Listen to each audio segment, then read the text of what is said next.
Artinya harus digabungkan. Nah, kemudian sebagai kata depan itu harus dipisahkan. Namanya juga kata, jadi harus berpisah dengan kata yang lain.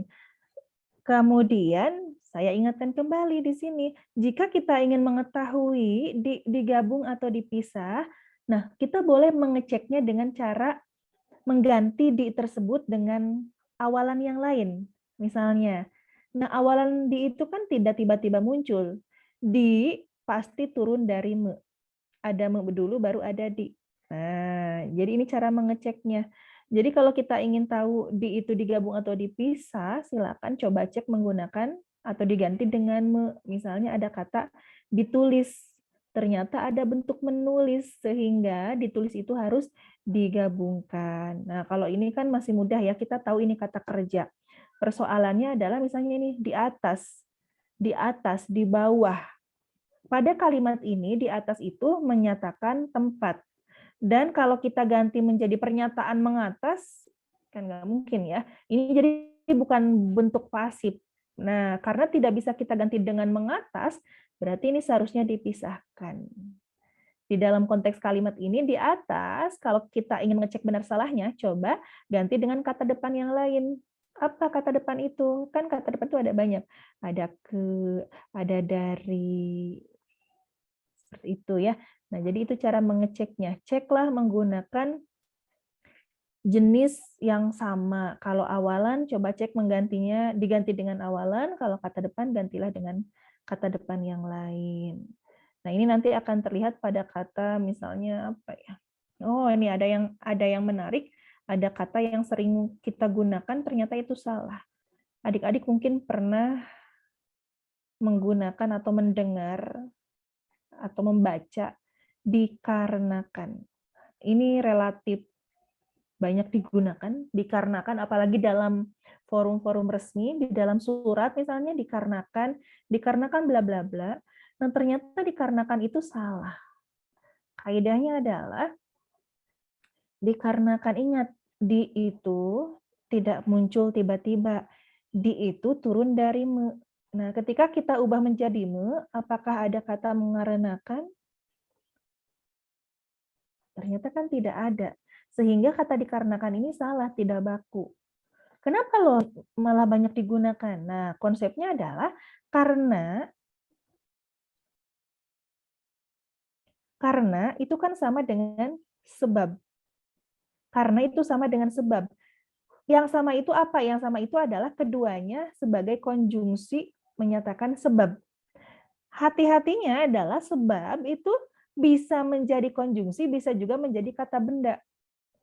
Jadi sebab itu bisa jadi konjungsi, bisa juga menjadi kata benda. Misalnya nih, hujan membuat saya basah. Nah, hujan membuat saya basah.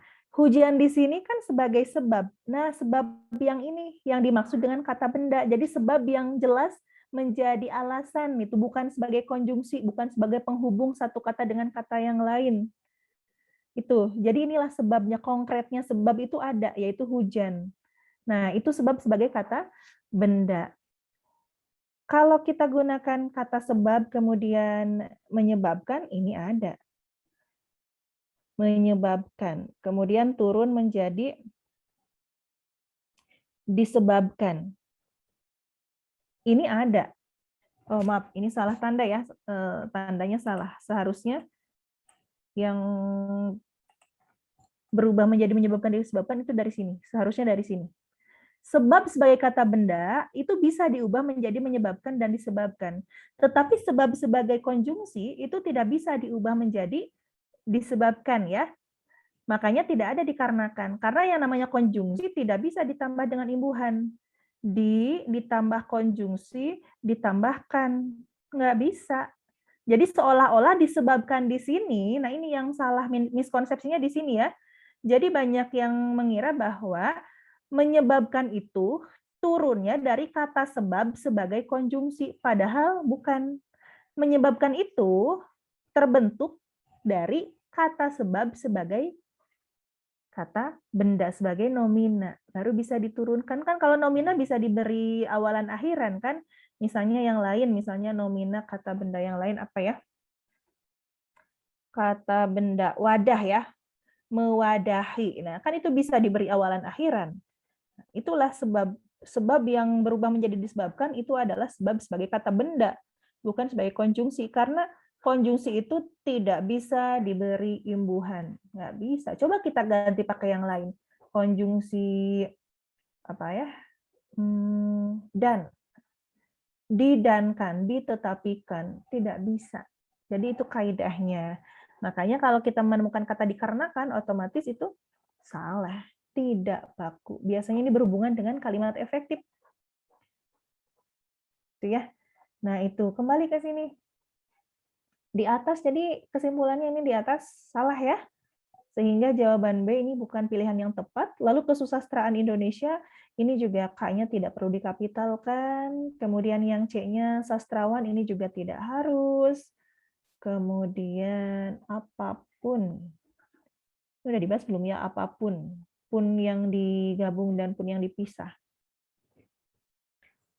Oke, kalau sudah saya ingatkan saja ya, tidak masalah ini, semakin diperjelas nanti semakin ingat. Pun, nah, pun. Pun itu ada yang berperan sebagai partikel.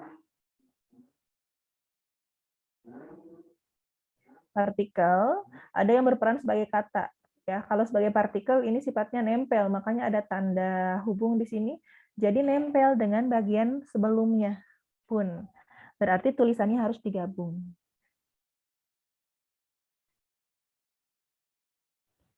Nah, pun yang sebagai partikel, yang penulisannya harus digabung, dalam bahasa Indonesia itu bisa diingat-ingat sebetulnya ya adik-adik. Jadi kita bisa mengingat bentuk pun yang mana yang digabungkan, bentuk pun yang mana yang harus dipisahkan. Nah, biasanya saya menyingkatnya dengan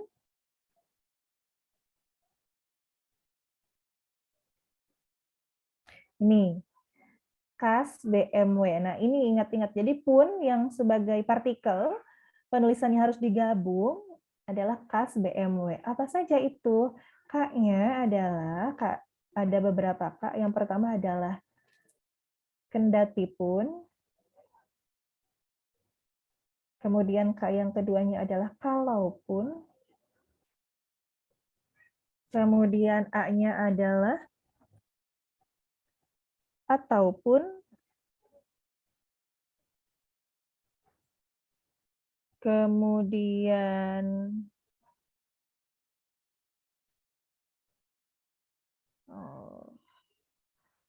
adapun, lalu ada juga andai pun ya. Andai pun. Nah, itu adalah A-nya. Ataupun, adapun, andai pun. Lalu S-nya itu ada sungguh pun, tulisannya digabung. Kemudian sekalipun. Lalu B-nya adalah, nah ini satu-satunya kata tanya yang dituliskan ketika mendapatkan partikel pun itu hanya bagaimana.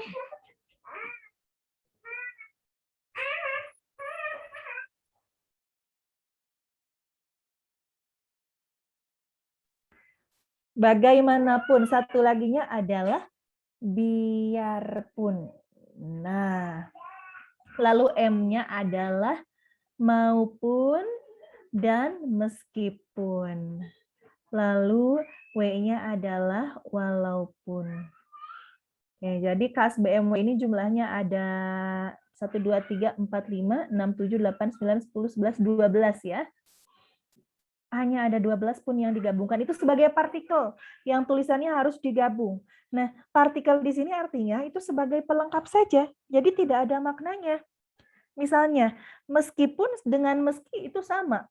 Jadi tidak berpengaruh, itu tetap sama. Cuma meski itu lebih pendek berarti ya. Jadi bentuknya di sini itu tidak bermakna, tidak menambah makna. Sementara pun yang dianggap sebagai kata, nah jadi pun itu ada dua, sebagai partikel dan sebagai kata. Nah, jika sebagai kata berarti tulisannya harus dipisah. Bagaimana caranya kita tahu bahwa pun tersebut sebagai kata? Nah, sebetulnya dengan cara menghafal ini, pun itu sudah diketahui bahwa selain ini berarti harus dipisahkan.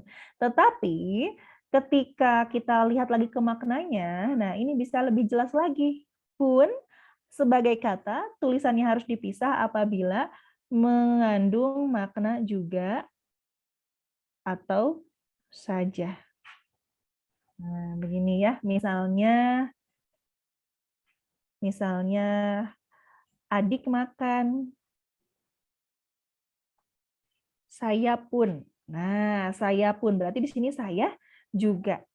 Seperti itu. Apapun makanannya, nah apapun, nah berarti pun di sana apapun. Nah ini biasanya yang sering digabungkan. Apapun, maksudnya adalah apa saja makanannya, seperti itu ya. Apapun, kalau ada pun itu digabung, andai pun juga digabungkan. Nah, cuma hati-hati untuk sekalipun. Ini sekalipun ada dua kemungkinan nih. Ada sekalipun yang digabungkan, ada sekalipun yang dipisahkan. Oke, kita coba bahas nih. Nah, untuk sekalipun yang digabungkan, contohnya adalah misalnya gini, sekalipun sakit, ia tetap kerja. Nah, jadi sekalipun yang digabungkan itu maknanya sama dengan meskipun. Nah, lalu ada lagi sekalipun yang bentuknya harus dipisahkan.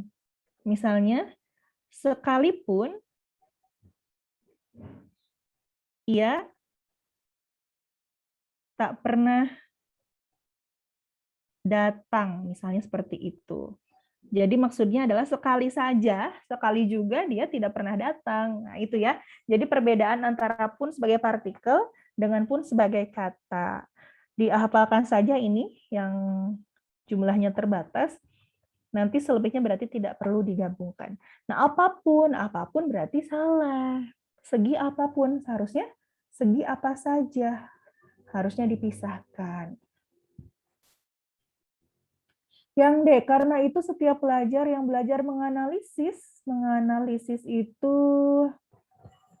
nah ini ada analisa, ada analisis. Banyaknya orang menggunakan kata menganalisa, diagnosa, analisa. Yang betul adalah analisis, diagnosis, seperti itu ya. Jadi di sini sudah betul penulisannya. Kemudian memperhatikan, nah ini jadi persoalan juga nih, memperhatikan.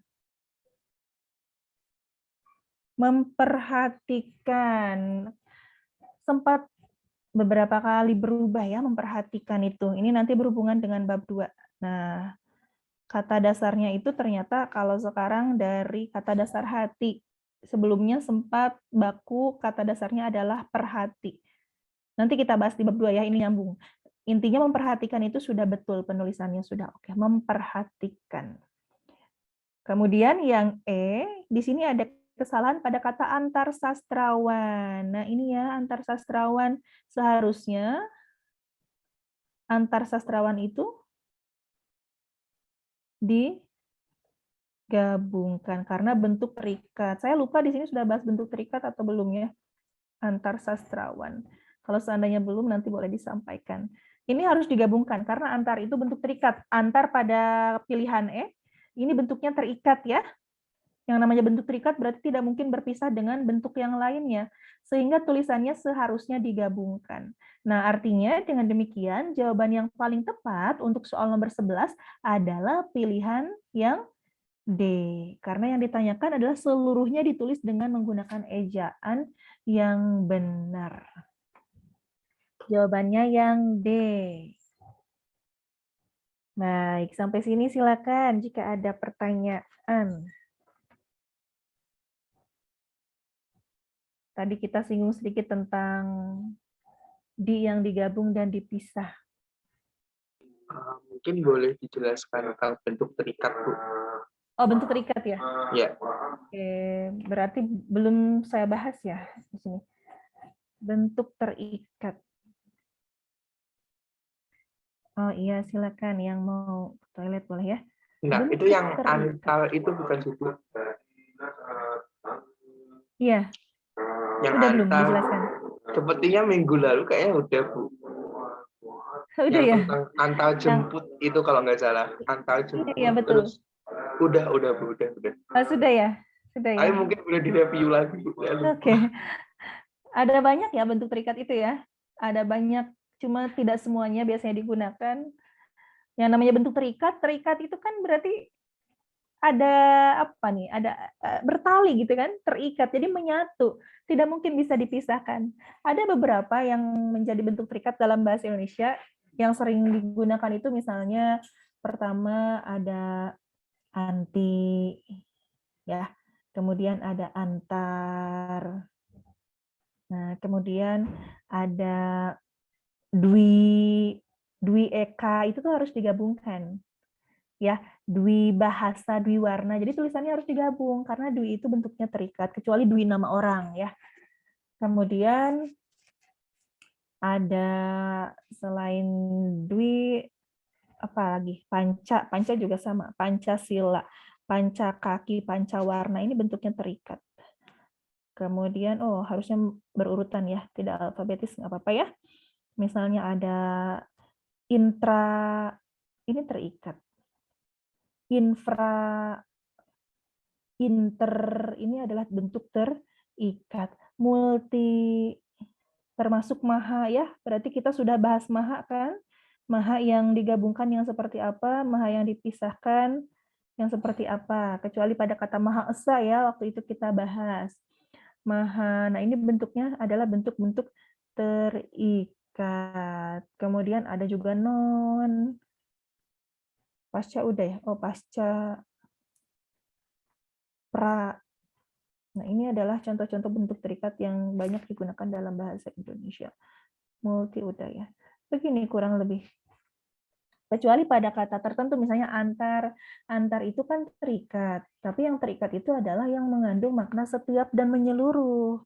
Kalau antar yang dimaksud adalah kegiatan mengantar, berarti itu bukan bentuk terikat.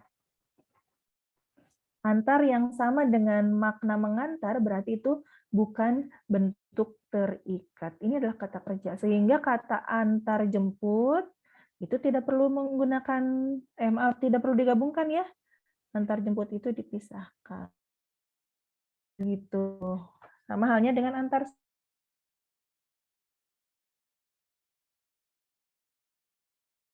yang di sastrawan dan seluruh sastrawan ya. Nah, ini harus digabungkan karena bukan kegiatan mengantar di sini kan, kecuali saya mengantar sastrawan, nah baru antar yang dimaksud bukan bentuk terikat. Itu tentang bentuk terikat, patokannya ya tinggal coba saja, karena ini berkaitan dengan kebiasaan. Kalau misalnya tidak terbiasa, mungkin akan terasa sulit. Oh ya, hati-hatinya adalah misalnya pra-Islam. Pra-Islam, Islam itu kan nama agama. Jadi dia harus dikapitalkan I-nya. Nah, karena ada perubahan dari kecil ke kapital, berarti di sini harus diberi tanda hubung sebagai tanda bahwa harusnya digabung, tetapi ternyata malah dipisahkan. Tetapi di sini kan huruf kapital ya. Ada perbedaan, harusnya digabung.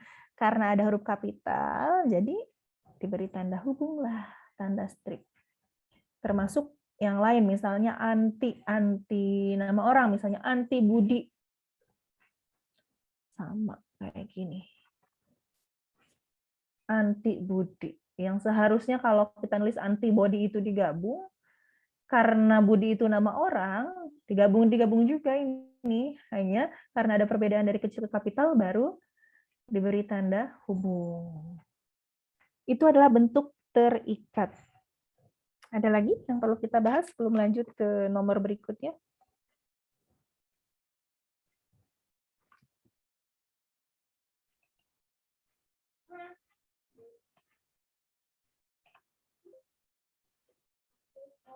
Oke, jika tidak, kita lanjut.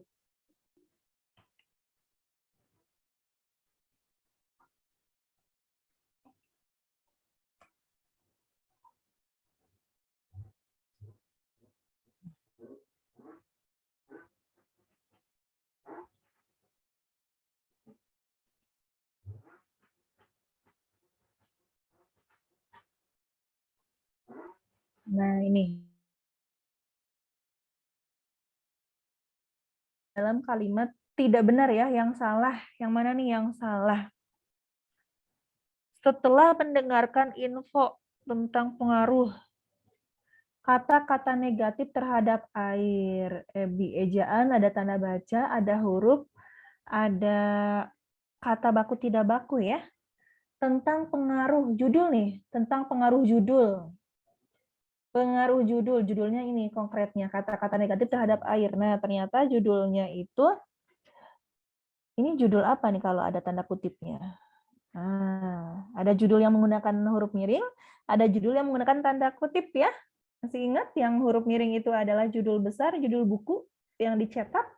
Sementara judul kecil seperti judul lagu, judul puisi, judul bab, judul cerpen, itu menggunakan tanda kutip. Nah, kemungkinan ini adalah judul kecil ya. Yang ditulis dalam buku. Oh iya, ternyata benar. Yang ditulis dalam buku berarti ini sudah betul penggunaannya. The Hidden ini harusnya miring nih, seharusnya miring karena adalah judul buku. Jadi di sini ada kesalahan. Tapi hati-hati ya, miringnya bukan karena istilah asing. Di sini di keterangannya adalah dalam buku, berarti ini adalah judul buku. Harus miring. Ada salah nih, tapi kita coba cek yang lain. Setelah bekerja keras atau berpikir, timbullah, L-nya ada 2. Ini juga sudah betul. Karena tidak ada akhiran ah ya, timbullah. Jadi sudah betul tulisannya seperti ini. Kantuk yang merupakan tanda-tanda otak kekurangan energi, sehingga. Nah ini, oh aktivitas juga salah, sehingga juga salah. Ini perasaan sudah ya kalau nggak salah. Teman-teman masih ingat yang konjungsi?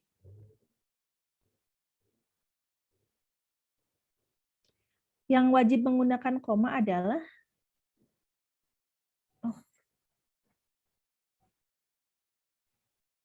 STMY. Ini harus menggunakan koma sebelumnya. Tuh, komanya gini ya. S-nya adalah sedangkan, kemudian T-nya adalah tetapi, kemudian M-nya adalah melainkan, kemudian Y-nya adalah yakni dan teman-temannya, yakni yaitu seperti gitu kan, yang menyatakan pemerincian. Nah, ini harus menggunakan tanda koma sebelumnya. Wajib ada komanya ya. Kenapa? Wajib ada komanya. Jadi selain konjungsi-konjungsi ini nanti ditemukan dalam kalimat, hati-hati S-nya adalah sedangkan. Nah, di sini kan sehingga. Ini nggak boleh menggunakan koma. Alasannya adalah ini berhubungan dengan anak kalimat, induk kalimat. Ya, jika induk kalimatnya di depan, nah kalau adik-adik masih ingat, kita bahas dalam bagian tanda baca, induk kalimat di depan, anak kalimat di belakang. Ikak, ini tidak ada tanda baca apapun. Tetapi ketika anak kalimatnya pindah ke depan, lalu bertemu dengan induk, ini harus ada tanda baca koma di akhir anak kalimat tersebut. Posisi sehingga di sini sebagai anak kalimat. Jadi anak kalimatnya ada di belakang. Tidak boleh didahului tanda baca koma. Nah, berarti kita harus tahu apa saja kata-kata yang menyatakan diri sebagai anak kalimat. Nah, misalnya ada anak kalimat ini kan umumnya menyatakan keterangan kan. Jadi kenapa disebut anak kalimat? Karena dalam keterangan itu ada subjek predikatnya. Tuh, jadi P1 dan P2 itu bertingkat. Disebut dengan kalimat majemuk bertingkat nantinya. P1 dan P2 tidak sejajar. Kenapa tidak sejajar? Karena ada bagian yang menyatakan keterangan tetapi bisa diuraikan.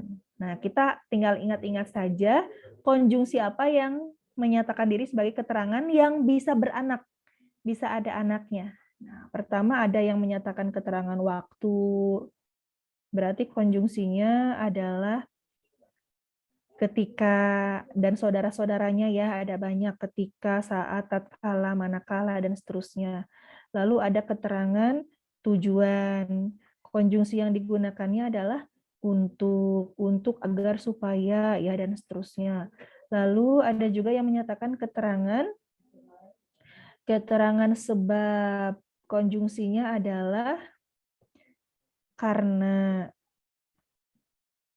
Lalu ada juga yang menyatakan keterangan akibat. Konjungsinya adalah sehingga. Kemudian ada juga yang menyatakan keterangan syarat. Nah, saya bahasnya 5 dulu saja ya. Selebihnya nanti sambil berjalan berhubungan dengan kalimat efektif dan kalimat majemuk. Nah, sekarang di sini dulu saja. Keterangan syarat contohnya adalah jika. Oke, saya tambah satu lagi di sini, sehingga itu ada maka juga ya. Jadi keterangan akibat itu ditandai dengan konjungsi sehingga dan maka. Nah, ini yang harus kita pahami baik-baik, bahwa konjungsi-konjungsi ini disebutnya atau termasuk kelompok konjungsi subordinatif. Dinamakan subordinatif karena konjungsinya bertingkat, membuat kalimat itu menjadi bertingkat, ya, menjadi ada sesuatu yang bisa diuraikan ke bawah seperti ini. Jadi kalau konjungsi, kalau ada bagian kalimat diawali oleh konjungsi-konjungsi ini, kemungkinan di bawahnya itu bisa diuraikan. Seperti itu. Makanya disebut dengan anak kalimat. Oke, jadi setiap konjungsi ini akan menempati posisi keterangan. Nanti ini berhubungan dengan kalimat efektif. Teman-teman, kita sering mendengar atau bahkan mungkin menggunakan jika maka. Jika titik-titik, maka titik-titik. Nah, inilah alasan kenapa jika maka tidak boleh digunakan bersamaan. Inilah alasan mengapa jika maka ketika digunakan dalam satu kalimat yang sama, kalimatnya tidak efektif. Bisa dipastikan tidak efektif. Kenapa? Karena tadi setiap konjungsi yang ada di sini menyatakan diri sebagai keterangan atau mengisi bagian keterangan atau sebagai anak kalimat. Ya, anak kalimatnya ditandai dengan keterangan bisa diuraikan. Kalau begitu, ketika kita menggunakan jika dan maka secara bersamaan, jika lapar maka saya makan. Artinya keduanya adalah anak kalimat. Tidak bisa. Tidak mungkin anak kalimat bisa berdiri sendiri. Harus ada induknya. Seperti itu. Jadi ini alasan kenapa jika dan maka tidak bisa digunakan karena tidak efektif. Dua-duanya adalah anak kalimat. Tidak mungkin. Harus kita ubah salah satu. Misalnya, oh ya sudah, makanya dihilangkan. Nah, otomatis nanti, tadi kan jika lapar, maka saya makan. Nah, otomatis saya makannya berubah menjadi induk. Begitu ya. Itu adalah anak kalimat dan induk kalimat. Kita kembali ke mana tadi? Ke sini. Jadi intinya sehingga itu termasuk salah satu konjungsi subordinatif yang penulisannya tidak bisa didahului tanda baca koma. Jadi sudah ada kita temukan kesalahan di pilihan yang B, koma sehingga tidak boleh, kemudian aktivitas ini juga salah. Seharusnya menggunakan V, kan dari activity ya. Nah, ingat kalau ada vitas-vitas itu biasanya berubah menjadi F, maaf jadi V gitu. Tidak berubah menjadi F sesuai dengan urutan kenapa diserap gitu, sesuai dengan kaidah penyerapannya. Oke, jadi jawaban untuk soal nomor 12 ini sudah terjawab yang B. Selanjutnya tinggal dicek saja. Sebelum pertanyaan itu dilancarkan Najwa, Roma sebelumnya sudah ditanya pertanyaan serius, mulai dari pemburuan BPH migas sampai dengan S titik D titik ini sudah betul ya.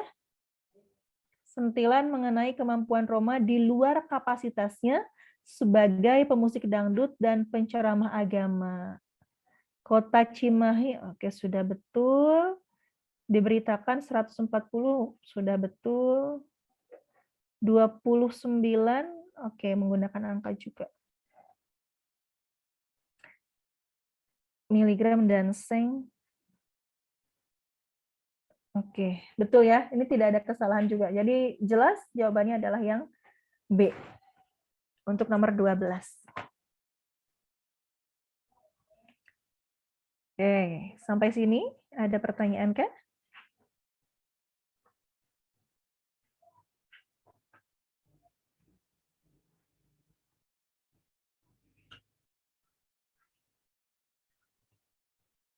Jika tidak, kita lanjut ya.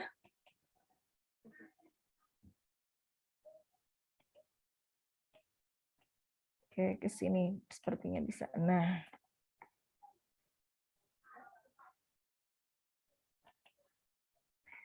paragraf di atas dapat diperbaiki dengan cara berikut, kecuali kita harus mencari bagian yang menyalahkan, membuat salah ya. Jadi kita pilih bagian yang malah membuat jadi salah. Yang mana nih jawabannya? Kecamatan Bale Endah. K-nya tadinya kecil berubah jadi kapital, Bale Endahnya tadinya dipisah jadi digabung. Kemudian yang B-nya kabupaten, K-nya sudah besar, dijadikan kecil. Lalu frasa hari Minggu ditulis minggu. Minggu, nggak masalah ya, hari Minggu. Minggu udah jelas. Lalu Mekarsari, ini persoalannya digabung atau dipisah. Tanda koma setelah kata tinggi dihilangkan. Yang mana Kak jawabannya? Sepertinya ini mudah dianalisis, walaupun kita nggak baca teksnya, ini akan mudah terjawabnya. Yuk, jawabannya mana? Ini teori awal-awal. Jika ada istilah geografis, apalagi di sini berhubungan dengan regional, batas-batas ya, misalnya kecamatan, ya. Nah, kecamatan ini akan dikapitalkan jika bertemu dengan nama kecamatannya. Jadi ini membetulkan. Yang mana? Yang salah? Kabupaten Bandung. Nah, ini justru bertentangan ya. Kecamatan ini dari kecil menjadi kapital. Betul, membetulkan. Ternyata yang B dari kapital ke kecil. Berarti kalau yang ini betul, yang satunya pasti salah kan? Kan kecamatan itu sama. Statusnya dengan kabupaten kan adalah batas wilayah tertentu gitu. Nah, berarti yang B ini malah menyalahkan. Jadi jawabannya yang B untuk soal nomor 13. Kabupaten Bandung sudah benar kapital, malah menjadi kecil. Kalau yang lain Mekarsari, persoalan digabung dipisah, ini nggak masalah ya. Karena kita lihat di sini S-nya kecil, ya otomatis harus diubah. Oh, ternyata diubahnya dengan cara digabungkan penulisannya. Berarti memang seperti itu tulisan aslinya. Baik, itu nomor 13. Jawabannya yang B.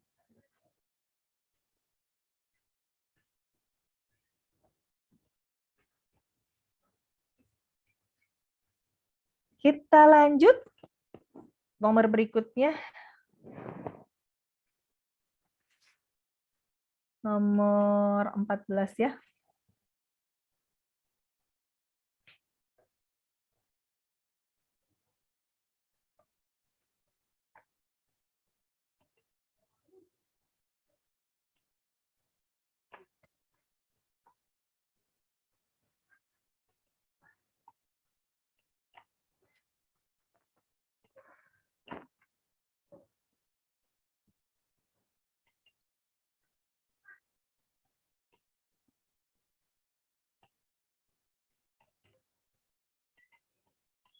Nomor 14 ini yang tadi.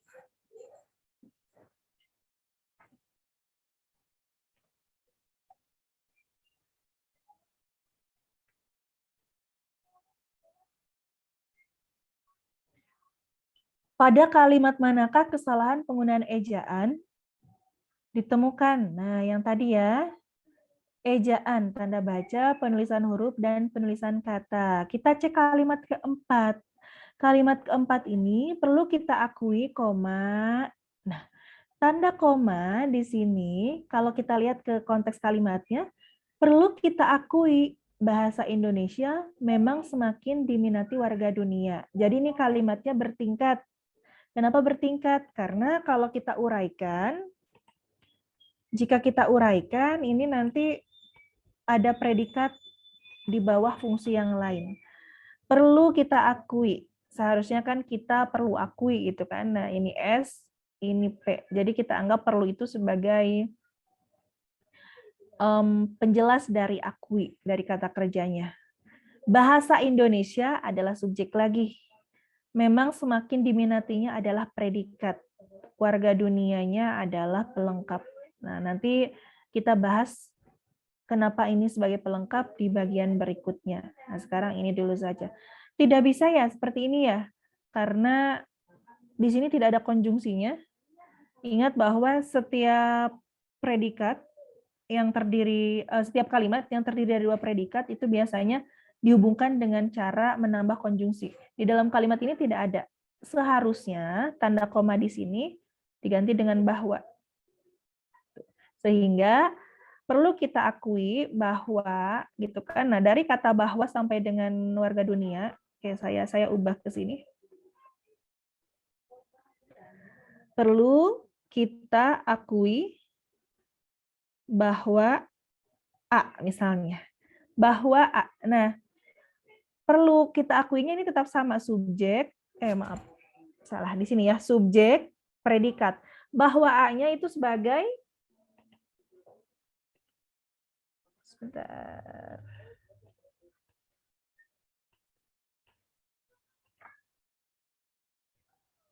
Subjek, predikat, objek. Nah, ternyata di dalam objek ini bisa diuraikan lagi. Ada subjek predikat lagi. Ini disebut anak kalimat berarti kan?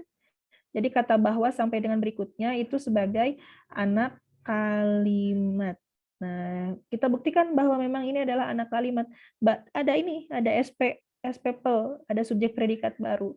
Jadi seharusnya kalimat 4 ini yang betul polanya kayak gini. S, P, O, dalam objek ini ada subjek lagi, ada predikat lagi, dan ada pelengkap.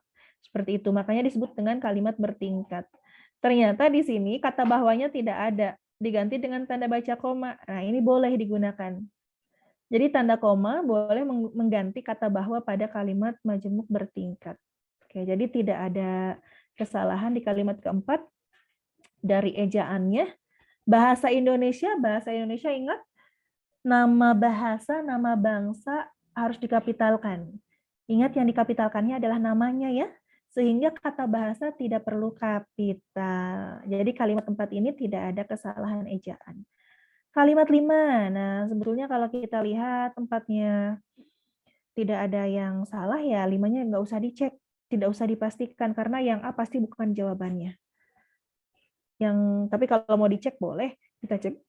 Karena kita leluasa membahas soal ya, khusus bahas soal ya leluasa kita analisis. Di Australia, bahasa Indonesia merupakan bahasa paling populer keempat.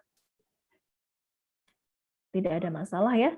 Ada sekitar 500 sekolah pada tingkat pendidikan dasar mengajarkan bahasa Indonesia. 187 diantaranya berada di Australia Barat tuh. Tidak ada masalah ya. Di antaranya ini yang perlu diwaspadai karena ini sepele, tetapi banyak yang masih keliru ya. Di antara itu harus dipisahkan, tidak boleh digabungkan. Dan ini sudah betul penggunaannya, penulisannya. Baik, karena di sini ada 5, berarti juga salah. Ini ada 4, kita coret juga. Tersisa C dan D. Berarti 2 itu sudah pasti salah nih. Karena pilihan yang tersisa adalah C dan D. Kita lihat di mana kesalahan kalimat 2. Di antaranya adalah titik 2. Nah ini tidak boleh adalah titik 2. Fungsinya sama untuk merinci ya, untuk menjelaskan bagian. Sehingga ada kesalahan di kalimat 2. Mesir harusnya ada koma. 6 dan 3.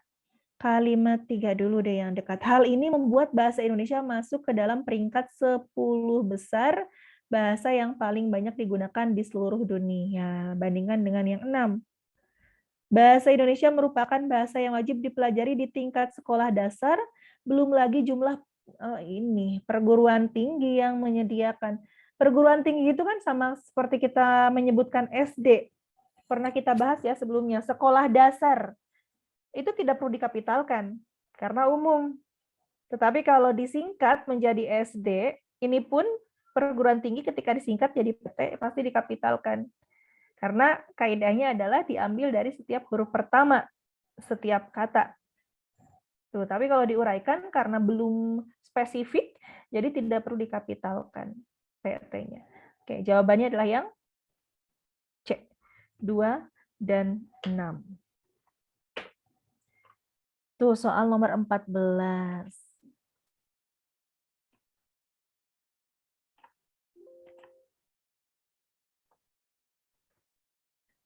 Kalau ada pertanyaan, langsung tanyakan saja ya, adik-adik.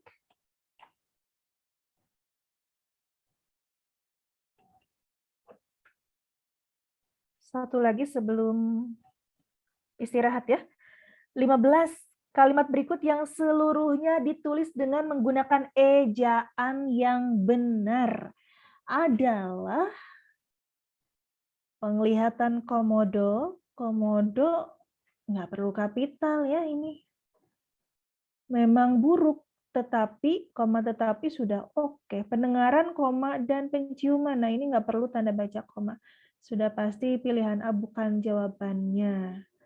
Lagu berjudul Terajana. Tadi kita bahas di pilihan yang mana ya? Ada.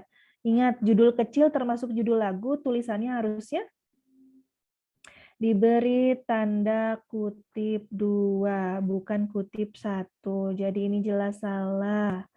Yang C, dulu wilayah Kota Gede dan Imogiri masuk Kesunanan Surakarta yang dikelilingi wilayah. Wilayahnya ini ada 2 kata wilayah, ternyata ditulis dengan cara berbeda.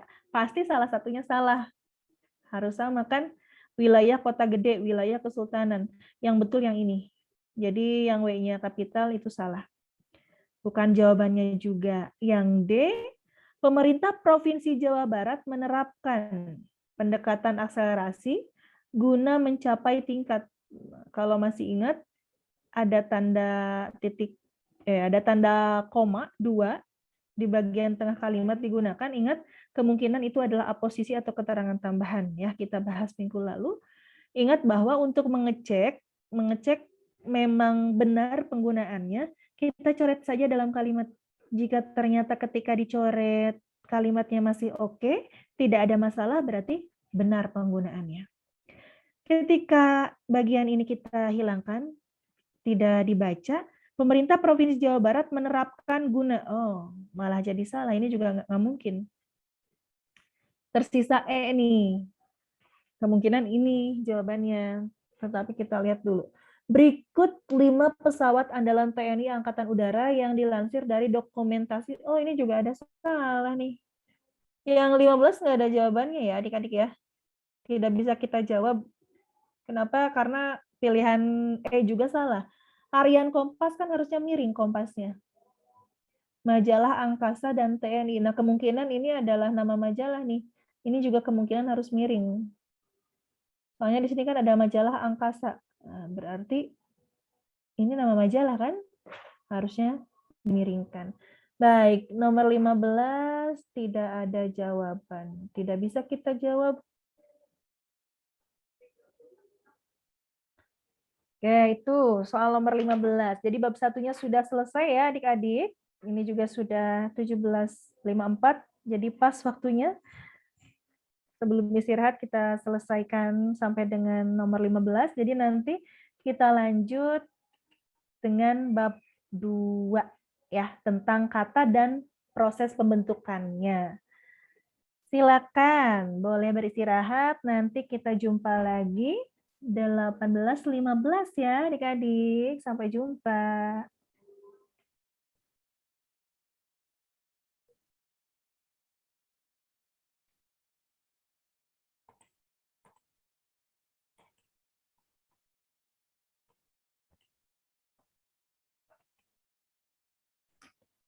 Nah, bab 2 ini berbicara tentang kata.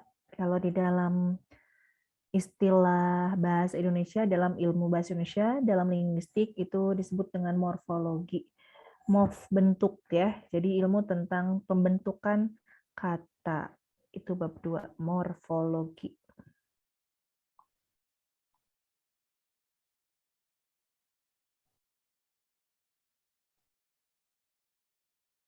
Baik, nah ini soal nomor 1 yang ditanyakan adalah dalam kalimat berikut ini terdapat bentukan kata yang salah, kecuali.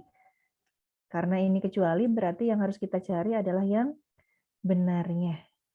Terdapat bentukan kata yang salah, kecuali. Oke, berarti yang benar ya, yang harus dicari. Pilihan A, pedagang harus memiliki kemampuan untuk mempengaruhi orang lain. Nah, mempengaruhi orang lain. Di sini ada kata pengaruh. Adik-adik mungkin pernah dengar istilah KTSP ya. KTSP. Nah, KT siapa atau KTSP. Ini adalah kata-kata khusus yang ketika bertemu dengan awalan me, huruf KTSP ini akan mengalami peluluhan. Luluh atau luruh ya. Oke, kita bicara dulu tentang alternasi awalan me.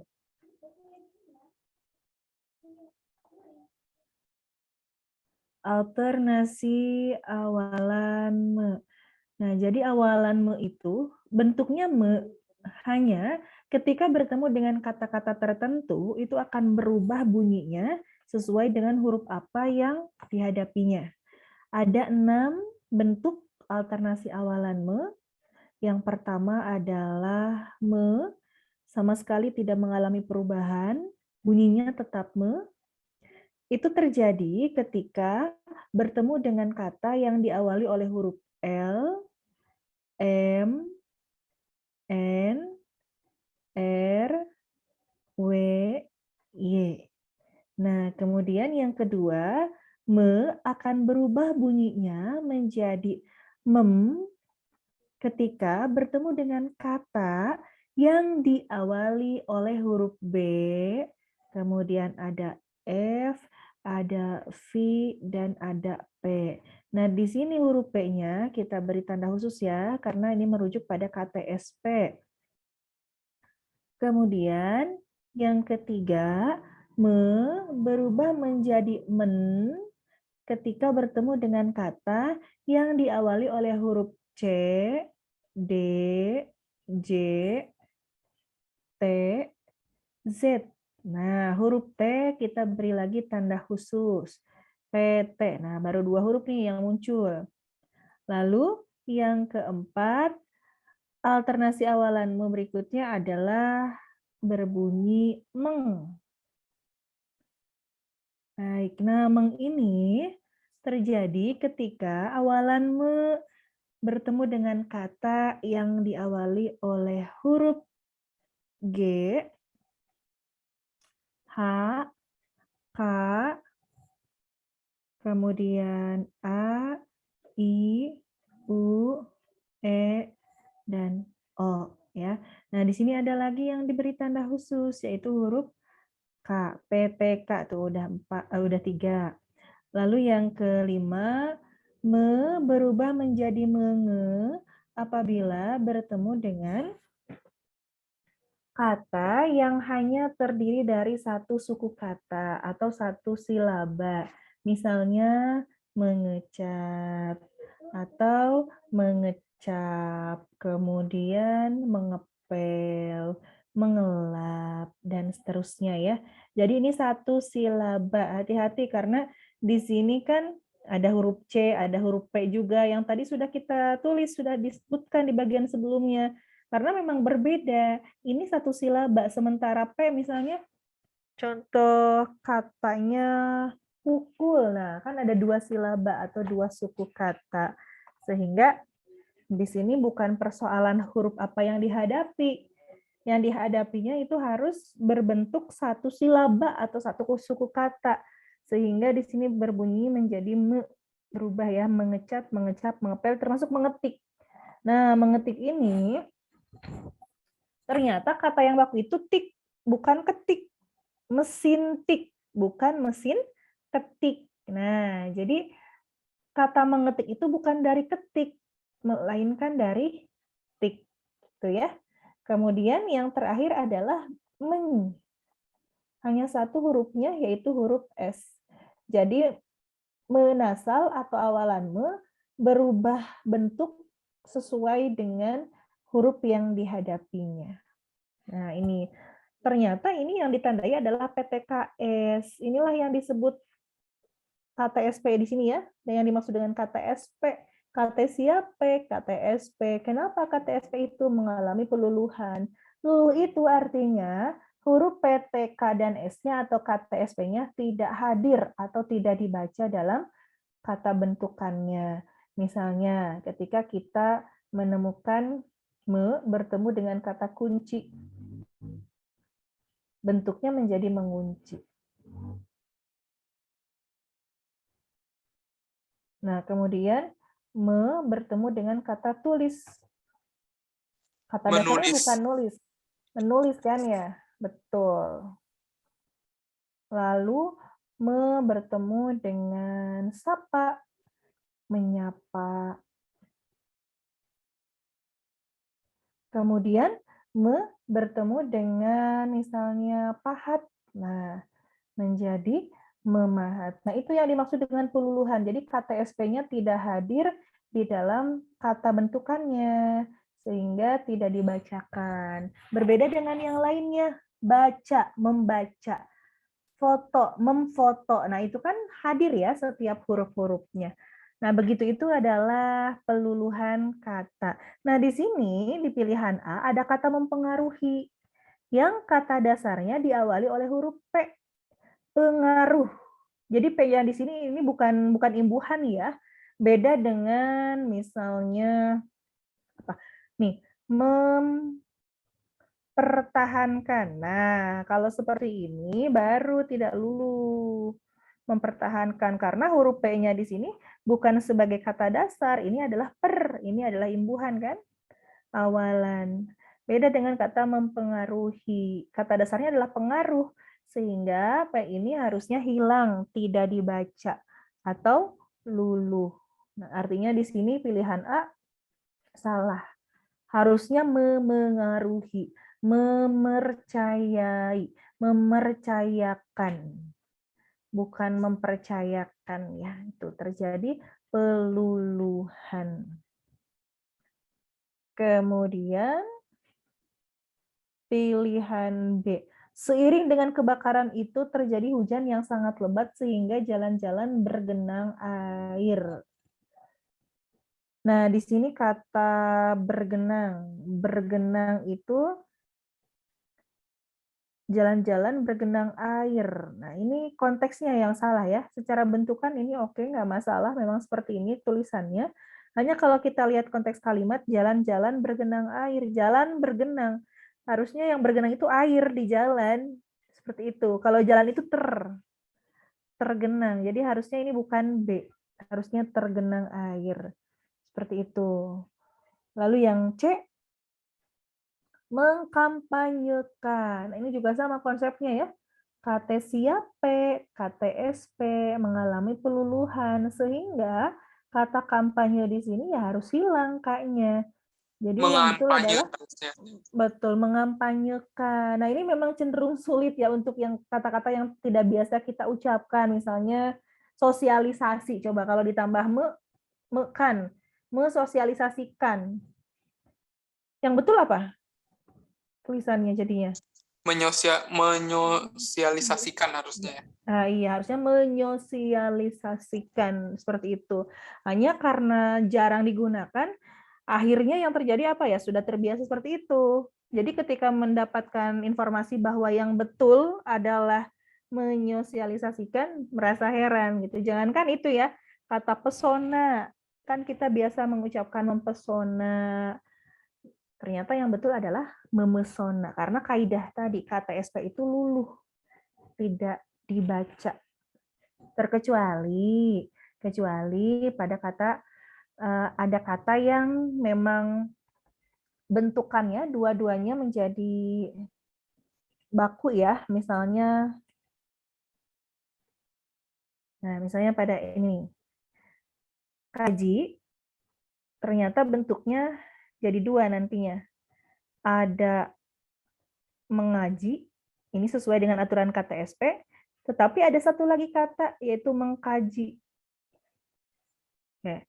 Nah, jika kepentingannya seperti ini, untuk keperluan membedakan makna, ini dua-duanya baku.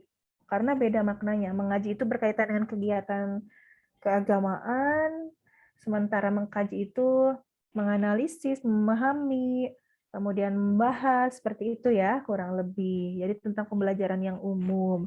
Jadi untuk kepentingan dua hal yang berbeda, beda makna, ini boleh digunakan. Mengaji ataupun mengkaji, dua-duanya baku. Nah, dan satu lagi pada kata punya. Kata punya itu tidak mengalami peluluhan ketika mendapatkan awalan me. Jadi tetap bunyinya nanti mempunyai. Alasannya adalah ada bentuk lain dalam bahasa Indonesia yang maknanya sama dengan punya, yaitu empunya. Empunya. Nah, empunya itu dulu mungkin sering digunakan. Kalau sekarang kita lebih menggunakan kata punya ya. Nah, untuk mempertahankan bentuk ini, jadi kata mempunyai tidak diluluhkan, tidak dihilangkan P-nya. Dan ini juga bisa kita cek. Yang namanya ini, alternasi awalanmu ini ya, awalanmu ini itu turun juga ke P. Jadi konsep awalan P itu mengikuti me. Misalnya, makan, memakan, pemakan. Orang yang memakan disebut pemakan. Nah, seperti itu. Sekarang ternyata mengaji, berarti orangnya adalah pengaji. Kemudian mengkaji, berarti orang yang melakukan mengkaji itu adalah pengkaji. Seperti itu kan? Tetapi untuk kata punya tidak ada pepunya seperti itu. Nah, jadi ini tetap dipertahankan P-nya.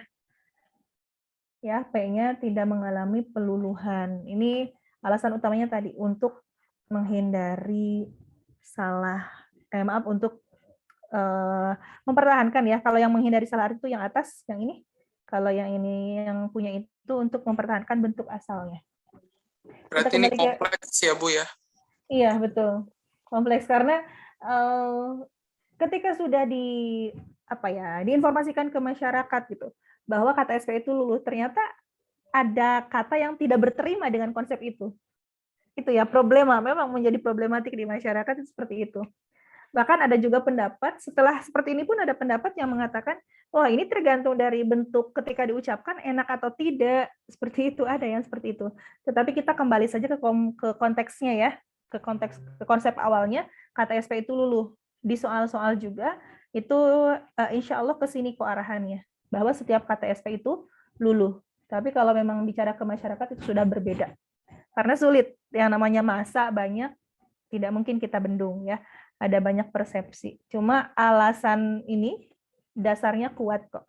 KTSP itu mengalami peluluhan. Tadi sampai mana? Ini mengkampanyekan. Oh ini, yang D gimana? Pemrosesan. Nah ini juga lumayan nih kita bahas. Cukup kan nih sisa waktu. Pemrosesan. Bukannya pemerosesan ya, Bu? Apa? Ada E-nya? Kata dasarnya apa? Kata dasarnya apa? Proses, Bu. Proses ya. Nah, ada proses, ada transfer, ada PTK, kritik, ada misalnya apa ya? Syukur ya. Syukuri gitu. Nantinya larinya ke mensyukuri. Nah, alternasinya awalanmu ketika bertemu dengan kata-kata ini, 4 kata ini ternyata beda lagi nih, tidak mengalami peluluhan. Jadi bertemu dengan proses, bunyinya menjadi memproses. Bertemu dengan transfer, mentransfer. Dan seterusnya. Jadi ini tidak mengalami peluluhan ya. Jadi KTSP-nya pada kata-kata ini hadir, dibaca. Nah, mengapa demikian? Nah, adik-adik tinggal lihat saja. Lihatlah huruf kedua setelah KTSP tersebut. Ini kan tadi KTSP, huruf keduanya setelah KTSP ini adalah huruf vokal. Nah, ini kuncinya. Jika huruf keduanya huruf vokal, berarti yang terjadi adalah luluh. Tetapi jika huruf keduanya adalah konsonan, ini tidak mengalami peluluhan. Karena dalam bahasa Indonesia ada yang disebut dengan gus konsonan atau klauster. Jadi ini namanya adalah klauster atau gugus konsonan. Dua konsonan yang bergabung, tidak bisa dipisahkan. Ada klauster, ada diftong. Kalau diftong itu vokal. Misalnya apa? Au, ai, oi gitu ya. Pulau, pantai, Amboy. Nah, itu adalah vokal. Kalau klauster itu yang bergabung PR, TR, enggak cuma dua ya, bisa juga tiga, misalnya STR, struktur itu kan, atau apa lagi ya yang tiga itu. Banyak ya. Nanti silakan dicari. Nah, ini konsepnya. Jadi lihatlah huruf keduanya. Jika huruf kedua itu adalah konsonan, berarti tidak mengalami peluluhan. Persoalannya, bagaimana dengan kata pemrosesan? Nah, ini mudah-mudahan adik-adik bisa diikuti. Saya sebetulnya berkejaran dengan waktu, tetapi jika kurang jelas mungkin minggu depan bisa kita ulang ya. Nah, kita bahas ke PR di sini ya, yang PR. Mudah-mudahan cukup waktunya. Analoginya seperti ini. Kata buat itu turun menjadi membuat, turun lagi menjadi pembuatan. Nah, pembuatan ini maknanya adalah proses. Adalah proses. Jadi, imbuhan pean pada kata pembuatan itu membentuk makna proses. Ya, jadi setiap kata mendapatkan awalan dan akhiran pean itu bentuknya, maknanya menjadi proses. Jadi makna pean dalam sebuah kata itu adalah proses. Sekarang, kata proses itu arti dasarnya saja sudah proses. Proses, kemudian memproses. Nah, ketika ditambah pean, artinya nanti akan ada dua proses. Pertama dari bentuk dasarnya, PR proses di sini. Yang kedua dari pean. Nah, kalau begitu nanti jadi mubazir kan? Jadi ada dua proses. Proses dalam proses.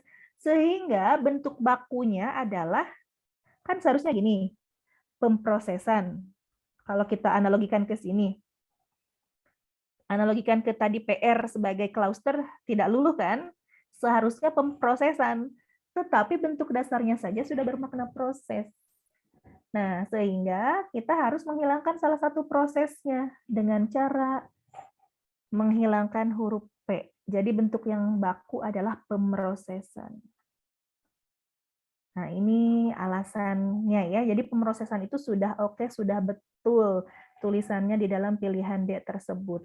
Ini juga berlaku untuk PR yang lain, misalnya program. Nah, program. Jadi yang diawali PR, ketika bertemu dengan pean, P-nya akan hilang. Program menjadi pemrograman. Kurang lebih seperti itu ya. Ini singkat saja, karena waktunya sudah mepet, ini sudah selesai harusnya ya. Nah, kembali ke nomor 1, jawaban yang paling tepat itu adalah yang ditanyakan yang benar. Pemrosesan.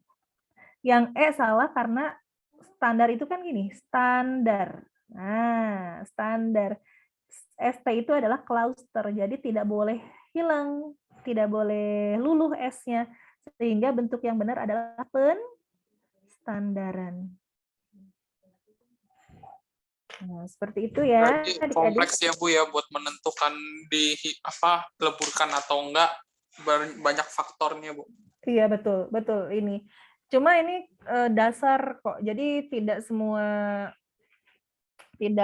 maksudnya tidak banyak kata yang dihususkan gitu. Hanya beberapa, misalnya tadi kaji dan punya. Jadi bisa kita hafalkan kok sebetulnya untuk beberapa kata standar gitu. Cuma memang teorinya berhubungan dengan banyak gitu. Nggak cuma satu. Ada alternasi, turun lagi ke kan, turun lagi ke proses pembentukan, berhubungan dengan makna. Wah, banyak ya, betul. Kompleks, sangat kompleks. Baik, ada pertanyaan nih sebelum saya akhiri? Karena waktunya sudah lebih berapa menit. Hanya satu soal, ternyata tidak apa-apa ya, tidak masalah. Nanti jika adik-adik merasa ini belum jelas, boleh kita bahas diulang minggu depan ya, untuk mengawali pertemuan selanjutnya. Tidak ada pertanyaan ya.